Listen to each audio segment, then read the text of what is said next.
Hola, hola, hola, hola, hola, hola, hola, hola. Ndugu msikilizaji na mtazamaji wa Mwiluka Sports, channel yangu inapatikana pale YouTube. Ukiandika Mwiluka Sports tu unanipata vizuri kabisa na kwa umakini kabisa. Siku ya leo tunajua ni siku nyingine tena ya AFCON.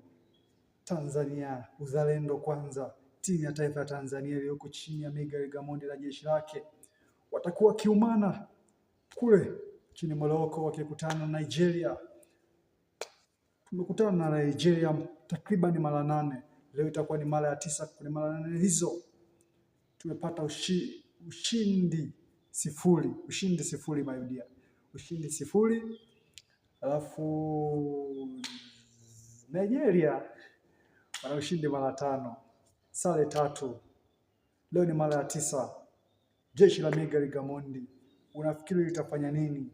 Unafikiri Miguel Gamondi na jeshi lake atafanya nini mbele ya Victorio Osimhen, mbele ya Lukman, mbele ya katikati ya dimba pale unamkuta Alex Iwobi, tayari kweli Frankie Frankie Ajayi, kiungo fundi kweli wa timu ya Nigeria.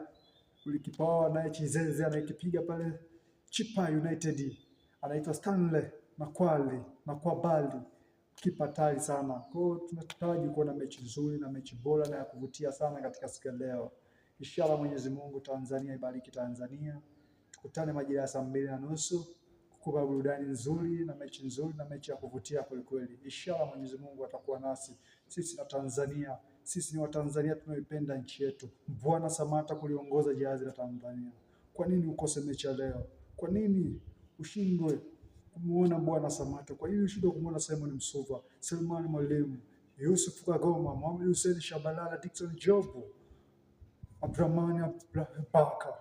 Wote watakuwa katikati ya dimba, watakuwa ndani ya pichi kule Morocco kwenye AFCON zetu za 5. Hii ni AFCON yetu ya 5 my dear, na tumekuwa consecutive mara 3 mfululizo. So tutaraji kuona mechi nzuri na mechi ya kuvutia sana.